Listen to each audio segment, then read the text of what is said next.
Hello student, good morning to all of you. Today we will study about petrochemicals. आज जो है हम petrochemical के बारे में स्टडी करेंगे। तो पेट्रोकेमिकल्स क्या होते हैं देखते हैं। Petrochemicals are the chemicals derivate from petroleum and natural gas. Petrochemicals ऐसे केमिकल्स हैं जिन्हें पेट्रोलियम एंड नेचुरल गैस से डेरिवेट किया जाता है। Petroleum and natural gas are made up of hydrocarbon molecules.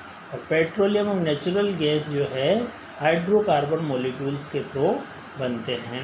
There are over 4000 products classified as petrochemicals. यहाँ लगभग 4000 से अधिक ऐसे प्रोडक्ट्स हैं जिन्हें जो है पेट्रोकेमिकल्स में क्लासिफाइड किया गया है। And they range from simple wax candles to aviation fuel.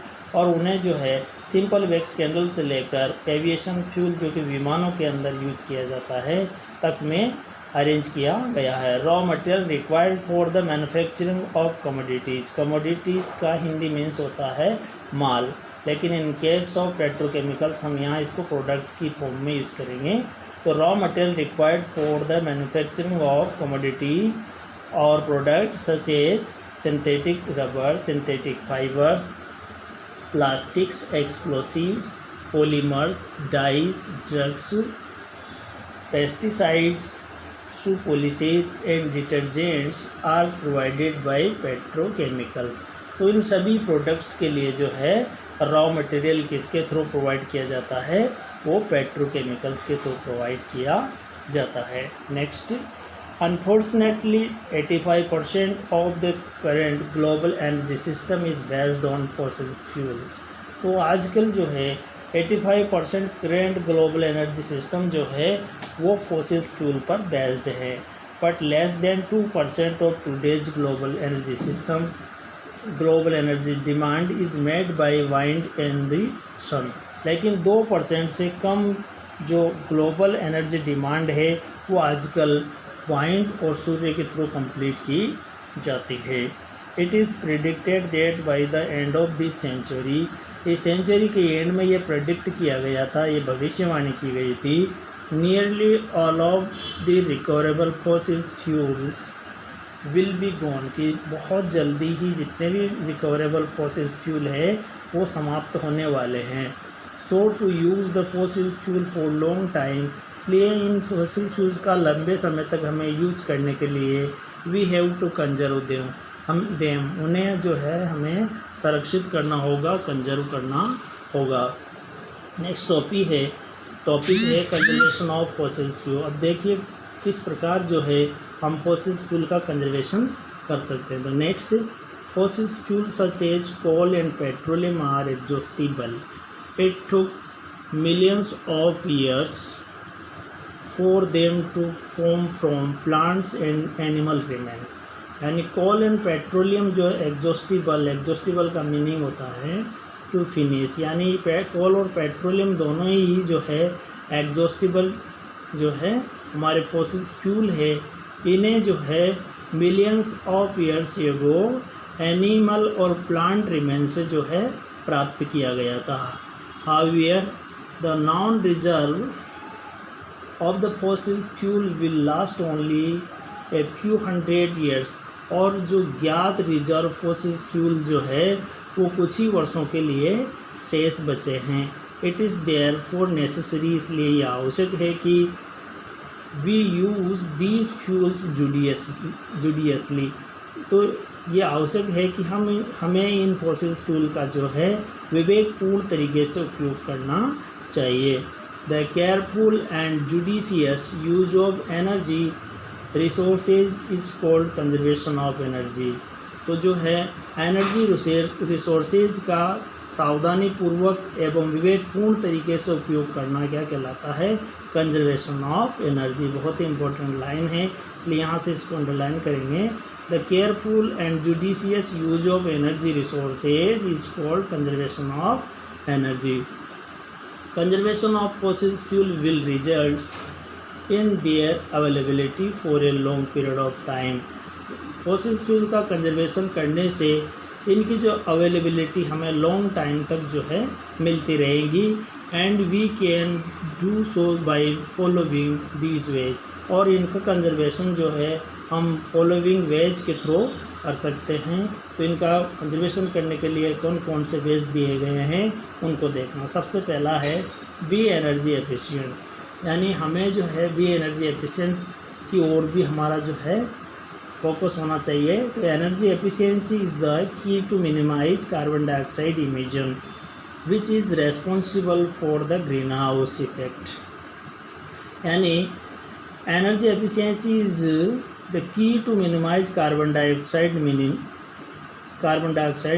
Emission, यार कार्बन डाइऑक्साइड इमिशन जो है इसको मिनिमाइज करने में एनर्जी एफिशिएंसी बहुत ही इम्पोर्टेंट की का जो है रोल प्ले करती है, क्योंकि जो कार्बन डाइऑक्साइड गैस है this is responsible for green house effect. ये जो गैस होती है ये ग्रीन हाउस इफेक्ट के लिए रेस्पॉन्सिबल होती है। इसलिए हमें क्या करना होगा, make more efficient machines and automobile engines, यानी एफिशिएंसी को एनर्जी एफिशिएंसी को इंक्रीज करने के लिए हमें जो है मोर एफिशिएंट मशीनों का निर्माण करना होगा, मोर एफिशिएंट ऑटोमोबाइल इंजन्स का निर्माण करना होगा। Switch off lights fan and television sets when not in use, और जो है हमारे जो लाइट फैन और टेलीविज़न्स है जब ये यूज में नहीं आ रहे हो तब इनको जो हमें स्विच ऑफ कर देना चाहिए। Use air conditioners and heaters judiciously, और एयर कंडीशनर्स और हीटर्स जो है इनका भी जो है हमें जुडिशियसली यानी विवेकपूर्ण तरीके से यूज करना चाहिए। Use LED bulb instead of conventional bulbs, और परंपरागत बल्बों की जगह हमें एलईडी बल्ब का यूज करके जो है हम एनर्जी एफिशिएंसी को इंक्रीज कर सकते हैं। और जो है फॉसिल फ्यूल के जो है हमारे सामने एक बहुत ही इम्पोर्टेंट थ्रेट्स है, इसको जो है हम मिनिमाइज कर सकते हैं। नेक्स्ट होता है use renewable resources of energy. अब रिन्यूएबल रिसोर्सेज ऑफ एनर्जी को यूज करके हम किस प्रकार जो है कंजर्वेशन ऑफ फॉसिल फ्यूल कर सकते हैं, तो देखते हैं। We should begin installing solar panels, हमें जो है सोलर पैनल्स की स्थापना करना प्रारंभ करना होगा, क्योंकि this help in reducing the energy cost as well as conserving fossil fuel and reducing carbon dioxide emission, यानी इस प्रकार जब हम सोलर पैनल को स्टेबलाइज करेंगे तो ये हमें एनर्जी कॉस्ट को रिड्यूस करने में और फॉसिल फ्यूल को कंजर्व करने में और कार्बन डाइऑक्साइड इमिशन को कंजर्व करने में या रिड्यूसिंग करने में हमारी हेल्प करेंगे। In addition alternative sources of energy such as solar energy, wind energy and tidal energy should be use whenever possible.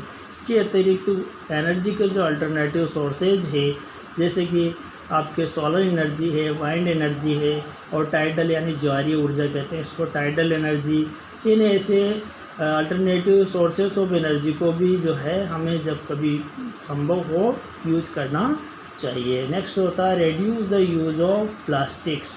अब देखिए किस प्रकार से हम रेड्यूस प्लास्टिक को यूज ऑफ प्लास्टिक जो है इसको रेड्यूस करके किस प्रकार से हम फॉसिल फ्यूल को कंजर्व कर सकते हैं। Plastic are practically all around us, व्यवहारिक रूप से प्लास्टिक जो है हमारे चारों ओर विद्यमान है, उपस्थित हैं, but many of us are unaware of the fact that it is made from fossil fuel. लेकिन हम में से बहुत सारे इस तथ्य से अनभिज्ञ हैं कि ये जो प्लास्टिक्स है ये किससे बनते हैं, फॉसिल फ्यूल से बनते हैं। Plastic is non biodegradable substances as well, ये जो प्लास्टिक जो होते हैं वो नॉन बायोडिग्रेडेबल सब्सटेंसेज है, यानी इनको जो है माइक्रो ऑर्गेनिज्म डिकम्पोज नहीं कर सकते हैं। Hence we must try to follow the 5R principle, और इसके लिए हमें जो है 5R प्रिंसिपल को फॉलो करना चाहिए। इसके तहत क्या होता है, that is reduce, reuse, recycle, reform and recover. ये 5R वाले प्रिंसिपल है, इसका हमें यूज करना चाहिए। यानी जो प्लास्टिक है उनको हमें रिड्यूस करना चाहिए, उन्हें हमें दोबारा काम में लेना चाहिए, इन्हें रीयूज करना चाहिए और रिसाइकल करना चाहिए। जो प्रोडक्ट बन गए टूटे फूटे प्रोडक्ट को वापस रिसाइकल करके न्यू प्रोडक्ट बना सकते हैं। नेक्स्ट रिफॉर्म, इनको जो है अदर फॉर्म में भी जो है कन्वर्ट कर सकते हैं। रिकवर, यदि इनकी टूट फूट हो गई है तो इनको जो हम ठीक करके वापस रीयूज कर सकते हैं, रिकवर कर सकते हैं। This principle use to minimise the consumption of non biodegradable materials. और ये जो 5R प्रिंसिपल है इसका यूज जो है जो नॉन बायोडिग्रेडेबल मटेरियल्स है उनके कंजप्शन को या उनके मैक्सिमम यूज को कम करने में यानी मिनिमाइज करने में काफ़ी हद तक जो है यूज़फुल होता है। नेक्स्ट होता है opt for active travel transports या options. Transport is a key contributor to emission of harmful gases that contribute to climatic change. यानी जो ट्रांसपोर्ट जो होता है वो हार्मफुल गैसों के इमिशन के लिए मेन कंट्रीब्यूटर माना जाता है तथा इसी के साथ ये जो है क्लाइमेटिक चेंज में भी काफ़ी इम्पोर्टेंट रोल प्ले करता है, इसलिए इसे क्लाइमेटिक चेंज में भी जो है एक कंट्रीब्यूटरी माना जाएगा। If people reduce the use of their cars, यदि लोग अपनी कारों का यूज जो है कम से कम करें, we will be able to see improvement both in terms of emission reduction and air quality. तो हमें जल्दी बहुत ही अच्छे जो है रिजल्ट्स मिलना स्टार्ट हो जाएंगे और हमें एक अच्छा इम्प्रूवमेंट मिलेगा किसमें, emission reduction and air quality.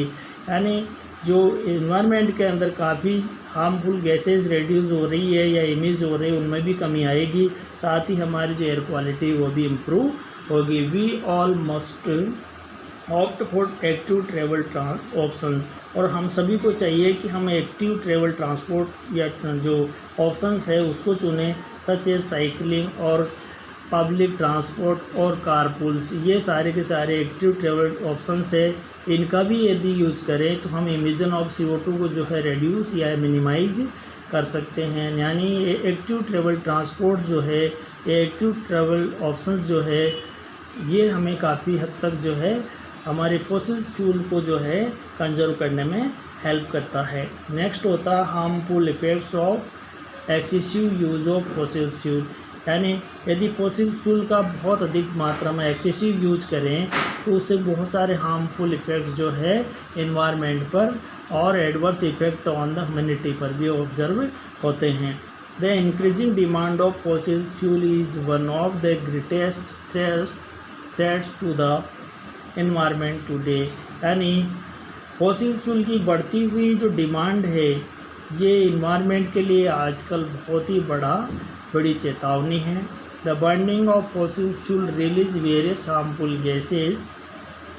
जब कोई फॉसिल फ्यूल बर्न होता तो वो काफ़ी सारी जो हार्मफुल गैसेस होती हैं उनको रिलीज करता है, such as sulphur dioxide SO2, carbon monoxide CO, nitrogen dioxide NO2 and carbon dioxide CO2 into the atmosphere. यानी जब कोई फॉसिल फ्यूल बर्न करता है तो वो वेरियस हार्मफुल गैसेस एटमॉस्फेयर के अंदर रिलीज करता है। इनमें से पहला है SO2, CO, NO2 and CO2 और which leads to global warming, और ये जो है ग्लोबल वार्मिंग के लिए रेस्पॉन्सिबल मानी जाती है। And pollutes air water as well land, और इसके साथ ही ये जो है ये हार्मफुल गैसेज जो है वायु, वाटर और लैंड इनको भी जो है पॉल्यूट यानी प्रदूषित कर देती है। Next, when fossil fuel are burn ये large amount of carbon dioxide and other gases are release into the atmosphere. जब कोई फॉसिल फ्यूल बर्न होता है तो लार्ज अमाउंट ऑफ CO2 यानी कार्बन डाइऑक्साइड या अदर गैसेज जो है इन्वायरमेंट यानी एटमॉस्फेयर के अंदर रिलीज हो जाती है। The carbon dioxide trap the solar radiation in the atmosphere, और जैसे ही कार्बन डाइऑक्साइड की जो अमाउंट जो है वो एटमॉस्फेयर के अंदर अधिक होती जाती है तो वो सोलर रेडिएशन को ट्रैप करने में भी हेल्प करती है। The carbon dioxide traps the solar radiation in the atmosphere and causes greenhouse effect, और जैसे ही जो है सोलर रेडिएशन हमारे एटमॉस्फेयर के अंदर जो ट्रैप करती है, तो वहाँ पर जो है ग्रीन हाउस इफेक्ट होना स्टार्ट हो जाता है। This result in rising the earth temperature, और इसका ये प्रभाव होता है कि हमारी जो अर्थ का जो टेम्परेचर है वो इंक्रीज होता जाता है, और कॉजिंग ग्लोबल वार्मिंग, इसके साथ ही अर्थ का टेम्परेचर भी बढ़ जाता है और ग्लोबल वार्मिंग भी जो है यहाँ पर ऑब्जर्व होती है। Global warming can lead to melting of the polar ice caps, और ग्लोबल वार्मिंग के कारण जो पोलर आइस कैप से उनकी मेल्टिंग स्टार्ट हो जाती है।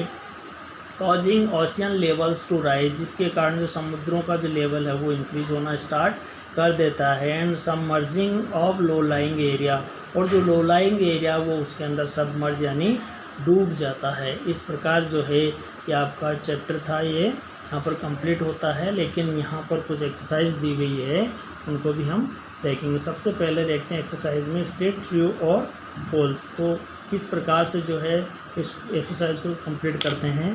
तो नेचुरल गैस हैज़ ये करैक्टरिस्टिक्स ऑर्डर, तो नेचुरल गैस के अंदर करैक्टरिस्टिक्स ऑर्डर होती है, ये बात सत्य है या नहीं है। तो देखते हैं, ये होता है फॉल्स, क्योंकि इसके अंदर करैक्टरिस्टिक्स ऑर्डर नहीं होती है, इसलिए फॉल्स। नेक्स्ट होता है natural gas is heavier than air, तो ये बिल्कुल बात जो है फॉल्स है, क्योंकि natural gas is lighter than air होता है। यहाँ हेवियर वर्ड का यूज कर दिया, इसलिए ये सेंटेंस जो है रॉन्ग हो जाता है, और ये भी फॉल्स हुआ। नेक्स्ट होता है synthetic fibres, polymers and dyes are synthesised from petrochemicals, बिल्कुल करेक्ट है, क्योंकि ये सारे के सारे प्रोडक्ट जो है पेट्रोकेमिकल्स के थ्रू ही बनते हैं। तो यहाँ पर आपका आंसर होगा ट्रू।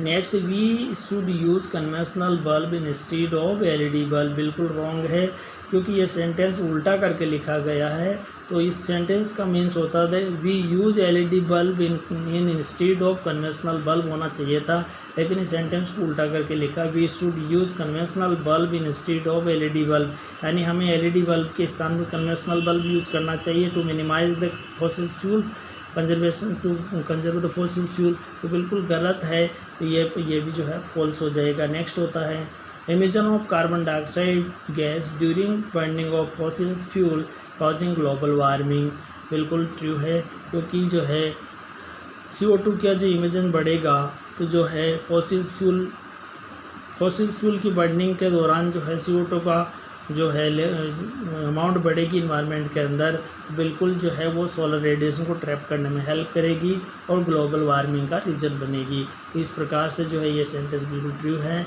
इस प्रकार ये आपका जो है चैप्टर यहाँ पर कंप्लीट होता है। इसके बाद इसके क्वेश्चन आंसर और जो है इसका बुक पार्ट है उसको हम कंप्लीट करेंगे। Thank you very much.